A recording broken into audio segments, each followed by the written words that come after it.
Okay, introduce yourself, your name and occupation. My name is Glenn Athard. I'm a municipal projects manager currently and acting director of municipal program for Falcon Design Consultants. Got you. And can you walk me through your experience since you entered the construction industry? You want to go all the way back? I I'm can go all the way back. I mean, I was cutting grass and cleaning houses and moving materials around on job sites for my dad when I was 12, in and out of the business on summers up until I graduated high school. I worked on my own for a little bit, maybe about a year. When I was 19, I started as a construction superintendent for residential housing. I built about 30 or 40 houses over the course of 4 years with my dad's company. Then I left there and went to what they call a production home builder. And I produced over 3 or 4 years there. I produced about 1,500 single-family homes as general superintendent, oversight of all activities, construction, administration, payment, scheduling, all of it. Then I went and worked for a large-scale commercial construction company called Holder Construction, based here out of Atlanta. Built hotels, data centers, hospitals, banks, everything from the ground up. Projects ranging from anywhere from $6 or $7 million up to $150 million. Transitioned to QA/QC engineering in the industrial field for a little bit. Then went back to project management, worked for the Metro Atlanta Transit Authority. I worked for MARTA and their project management structure and their construction department. Again, their projects there anywhere from $500,000 all the way up to $150 million, varying projects going on at the same time with different goals, different outcomes, different things going on, different parts of the transit authority, improvement, new construction, project management side more so than field activity then. And then now I work at a civil engineering firm as a construction and project manager for our municipal clients, so cities, whenever they want to expand their city, improve parts of their city, build new things, replace old things. I take them from concept to design to budgeting to scheduling to bid award, actual implementation, all the way to closeout and delivery. And that's every aspect of the job, from scheduling, bidding, contract. I write the contracts, execute the contracts, select the bid to who to award the bid to, and then oversee the job start to finish, every single aspect.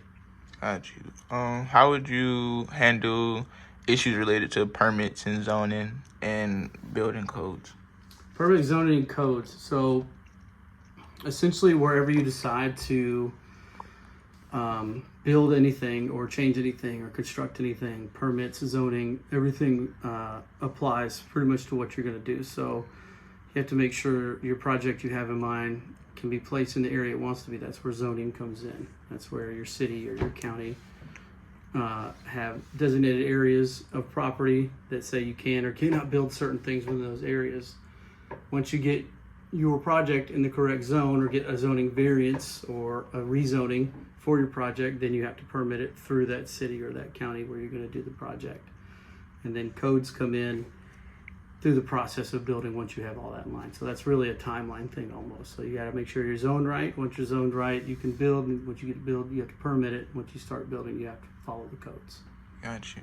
And just how many, like in general, like or like a estimate, how many codes are there? For like building codes are there? Like, building codes? Well, building codes used to vary from city to city or county to county, state to state, but now there's an international building code that everybody uses, and it's over 1,500 pages of code. Holy crap. That apply to varying stages.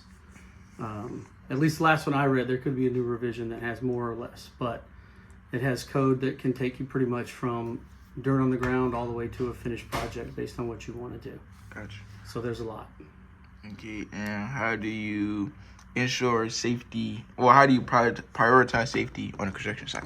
Safety is number one, and a lot of people say it, but it is. It's priority number one, because even though you want to build a project, whatever your end goal is, there's no excuse for anybody showing up to your project in the morning and not leaving that project and going home the exact same way they showed up. So safety is your number one priority over anything else. If you have to slow something down to make sure it's safe, you slow it down.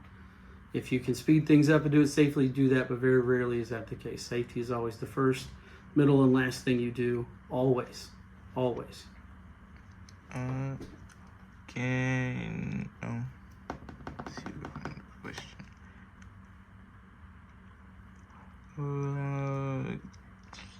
What made you want to do career? What made you want to do the construction career? To be honest with you, I got a chance to ride a front end loader with an equipment operator. It's kind of like a bulldozer with a guy when I was my son's age, like 8 years old. Mm-hmm. It kind of got in me there, but I went through a long period of time where I thought I just didn't want to do it. I didn't like it, but the more and more I got into it, the more and more I realized it's something that I was really built for, and I'm good at it, and I can interact on the multiple levels of management, whether it's with people working in the field or it's people that handle the money, whether it's banks, it's project managers, customers, clients, contractors. That communication level is there for me on every single level with them, and being able to go around this world and see places and things that you had a hand in making exist and bring into life and people use or need or count on every single day is huge. So kind of always had that bug to kind of be a part of stuff like that. So it's pretty much always been there. Can you tell me about a challenging project you had to work on? Yeah, absolutely. One of the first projects I took on at the Transit Authority for MARTA was the delivery of a full integrated Wi-Fi and cellular service system. So basically the end goal was to provide full cellular and Wi-Fi system and usage for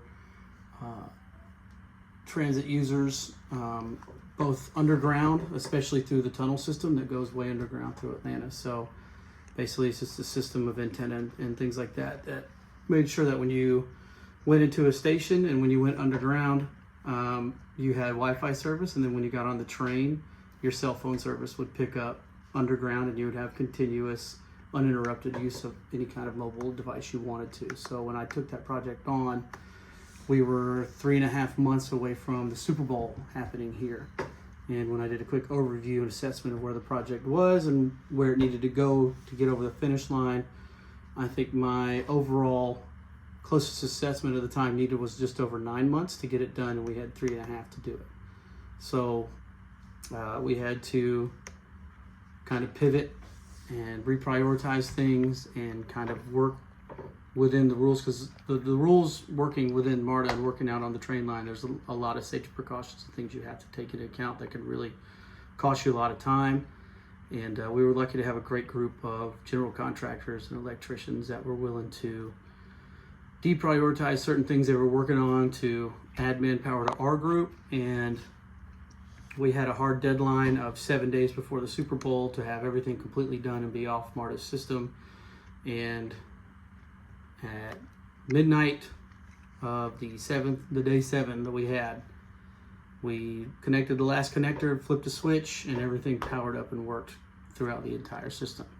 And that took a lot of, it's no different than any other construction job really, but it took a lot of really early mornings and a lot of really late nights and a lot of weekends with no rest and doing whatever it took to make sure we could deliver that on time, because there were a lot of people, a few million people coming here to use our system. We wanted to make sure that everything they had would work exactly how they needed it to. So that one was tough, but we got it done. We had a great team. What is your approach to managing construction timelines and deadlines? So when you manage a construction timeline, right, so when you start a project, you'll get what's called a Gantt chart, right? So it's basically a big spreadsheet, and it has overlapping timelines with different project aspects delineated down the side, and it'll have a timeline, and they'll all kind of run either on top of each other or spaced out.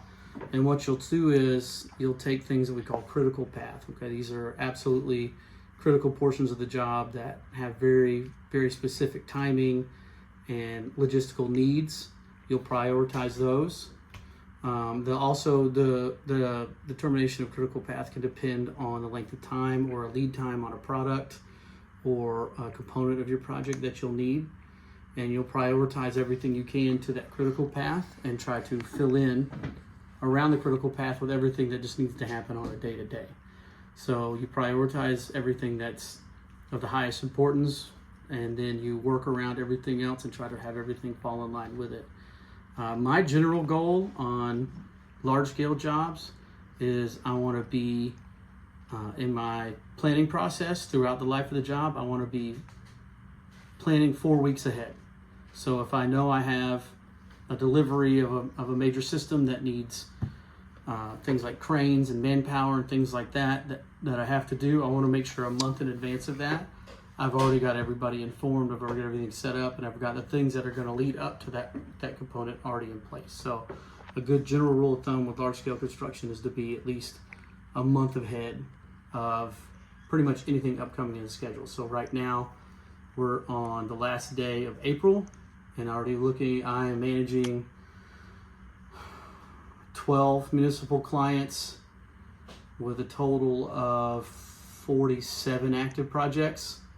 So all 47 of those projects, we look every day to make sure that we're looking 4 weeks ahead, whether we're in the concept phase, the construction document phase, the implementation phase, the closeout phase. I'm already looking to May 30th now to make sure that when May 30th comes, I'll have everything for each individual job set up and ready to go. Okay, and last question. How do you ensure that, like, the money that you get, that the money that you have, you stay within budget and you make sure, like, it doesn't hurt the quality of a building? Or So budget management is a constant process throughout the entire life of a project, from concept to contract writing to implementation to closeout. So you're always trying to do what's called value engineering. So basically, when you come up with a concept for a project, usually that is a big grand scale of what you want. That is all the bells and whistles, every single thing in a perfect world with an endless budget that you want to put. And you'll immediately take that and you'll start cutting things away from it, trying to save money using different materials that are still equal to the materials you want in look and finish and quality. And you'll try to pare those out of the job and try to replace them. You'll try to make up days. In scheduling, you could look where your critical path falls, and if you can move certain things that aren't critical path or don't affect critical path and move them up in the schedule and get them done, you'll try to do them early.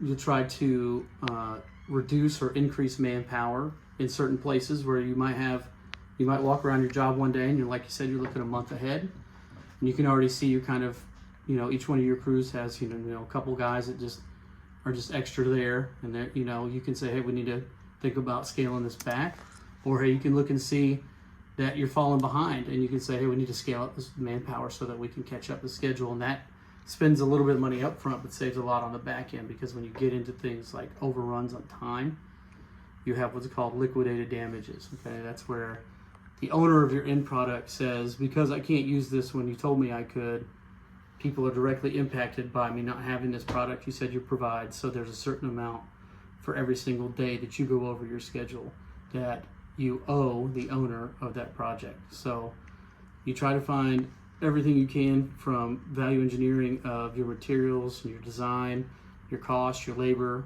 all the way down to days. I mean, you could save days, weeks, or even months just by staying on top of your schedule. So the goal is always delivery is early, and delivery is under budget every single time. The last 2 projects that I delivered were for 2 local cities. One was a stormwater and drainage improvement program. It was scheduled for 6 months total. We finished in 3.5, and I brought that project in with a remaining amount in the budget of just over $25,000. I delivered a streetscape improvement project for another city. Brought it in a month and a half early, and delivered it with a remaining budget of just over $260,000 in their budget that we were able to give back to the city. They could put other places. So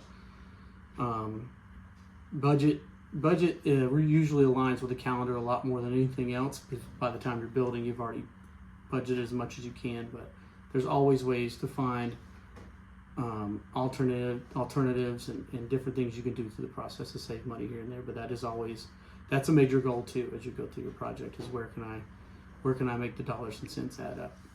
all right, gotcha. Thank you for your time. Yeah.